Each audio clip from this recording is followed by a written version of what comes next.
spiking coronavirus numbers, a bombshell claim about Russian bounties against American troops, and a shocking presidential retweet, including a white power chant, plus ongoing protests about race and policing.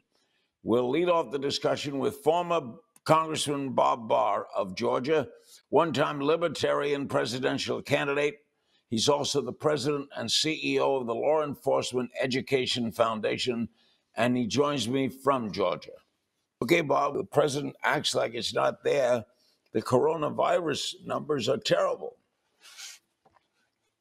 I think, Larry, the way I look at this, and I'm not a doctor, I'm not a healthcare professional. I look at most of these public issues through the lens of common sense and history. And I suspect that this thing is going to go up and down. We'll see spikes and valleys for some time. So, I don't think that it's a major crisis that we see some of these numbers going back up. We'll probably see him go back down and maybe go back up again until things settle down later in the year. All right, you were an analyst for the CIA. What's your reaction to reports that Russia has offered bounties to Taliban-linked forces for killing coalition forces? That includes American troops. Something's fishy in this, Larry. It just doesn't make a lot of sense to me.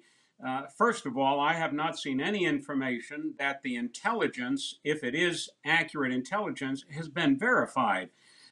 So I think it's been released for political purposes and is being used improperly. But even if it is accurate intelligence, it really just doesn't make any sense. Why would Russia become involved in trying to go after U.S. troops indirectly when the U.S., under the Trump administration, is taking steps to extricate itself from Afghanistan? It doesn't ring true, Larry.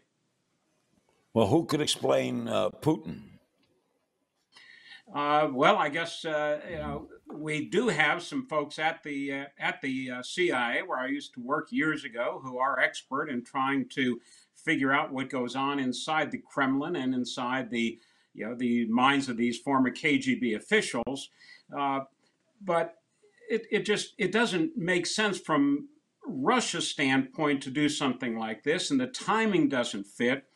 And you get reports back when I was with the agency years ago. You'd get all sorts of raw intelligence reports, but every time you get a report, even if it is somewhat alarmist, you don't go running to the president and you don't go running to the Congress. You wait until you can verify it one way or the other, and then you notify the officials. You're the president and CEO of the Law Enforcement Education Foundation. It's been over 4 weeks since the killing of George Floyd in Minneapolis, an incident that has sparked protests across the country. How do you see this playing out long term? Long term, by long term, I guess nowadays that means simply between now and the election, I suppose. I don't like the way it's been playing out so far, because there, to me, Larry, is a lot of room to institute some meaningful reforms with policing across the country in terms of better training, more appropriate funding and priorities for local law enforcement. And it just does not seem to be getting done either in the Congress or at the local level. And that's a shame, because we ought to take the opportunity of the tragedy of the George Floyd murder to take a real positive look at law enforcement in terms of making some needed reforms. The president has described racial justice and police reform demonstrators as terrorist thugs, anarchist agitators, looters, and lowlifes. Do you think he ought to temper his language a little? Certainly, when you look at some of what's going on in the last several weeks, Larry, there are violent elements. There are thugs. There are those who have used the excuse of the George Floyd murder to engage in arson, looting, and burning. And that's unfortunate.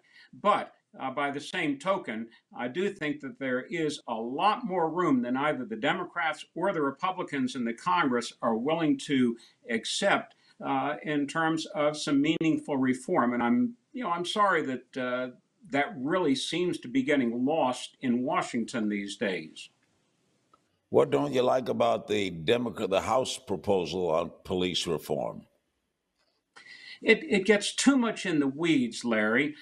When you look at some of the details in the House bill that relate to, for example, use of force, there is a laundry list of steps that a law enforcement officer would have to go through before initiating force. And it would depend in terms of use of lethal force. There would be a whole mechanism for after the fact objective review, as opposed to looking at the view, the reasonable view of the officer on the scene, which is really what's critical.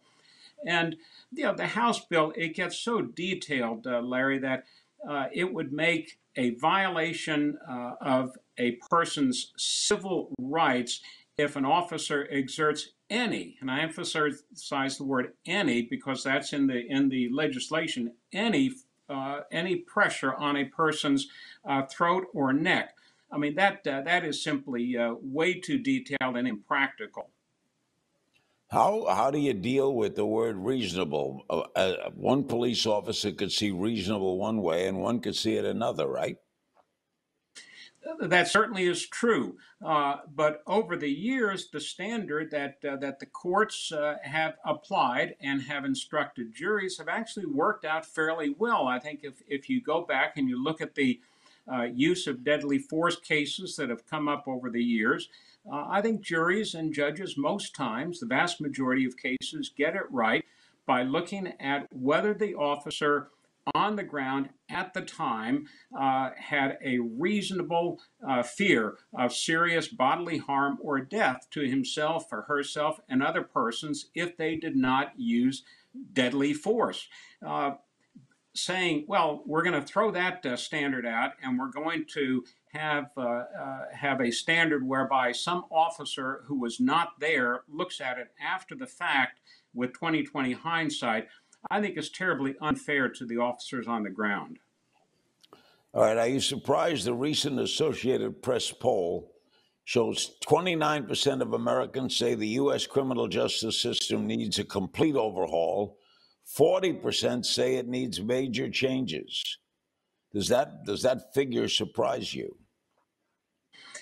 In a sense, it does, because our criminal justice system is not broken fundamentally. It doesn't surprise me from the standpoint that because there has been such tremendous publicity about our criminal justice system recently, that a lot of people would believe that simply because they keep hearing it over and over and over again. Our criminal justice system, by and large, has worked very well. Is it perfect? No, but there is no perfect system. Are there some changes that could be made with regard to policing, particularly, I think, in the area of far better training and leadership? Absolutely, there are. All right. As a former U.S. attorney, what are your thoughts on the recent tumult in Southern District of New York, the ousting of U.S. Attorney Jeffrey Berman, a Trump appointee, and the naming of Jay Clayton, who's currently the head of the Securities and Exchange Commission? Didn't they bungle that? It could have been handled much better, although in today's environment where everything that the administration does is going to be looked at by many in the media in the worst possible light, I'm not sure they could do anything without being criticized. But I do think it could have been handled better, the timing of it and how the public word was put out. I think it could have been handled a lot better, but ultimately, of course, any U.S. attorney, particularly an acting U.S. attorney, which Mr. Berman was, serves at the pleasure of the president. And if the president, through the attorney general, asks the person to step aside, they really ultimately have no choice but to do so. Yeah, but in the middle of an apparent investigation of Trump's friends, that doesn't paint a pretty picture, does it? Well, like I say, the timing could have been a lot better if, in fact, the administration had a significant or serious problem with the acting U.S. attorney. they should have made that known a long time ago and not waited until, in this case, several months before an election with those sort of sensitive cases pending. I agree with you. The timing was not very brilliant. More than 1,000 ex-Justice Department officials signed a public letter calling on William Barr to resign. More recently, more than 1,200 ex-DOJ officials called for an internal investigation into Barr's role in the clearing of protesters from Lafayette Square. How do you regard that? I think it's an overreaction. I have my own views on what happened with Lafayette Square. I'm not sure I really understood the point to it in the first place. But simply because the Attorney General does something that a group of people, even lawyers, disagree with, does not mean that we ought to go rush to either have them removed from office or impeach them. We're going to have an election in just a few months. There'll be plenty of time to make those kind of adjustments later on. But I think it's an overreaction, Larry. Are you surprised at Biden's poll numbers? In a sense, I am, because he really hasn't done anything. I mean, he's been reclused in his home. Basically, what the numbers tell me, whether in terms of Trump's numbers being very poor or Biden's numbers being actually fairly solid, is that this is going to be clearly a referendum on the president. And right now, things don't look terribly rosy for the president's reelection. Bob, always good having you with us. Thank you so much. My pleasure, Larry.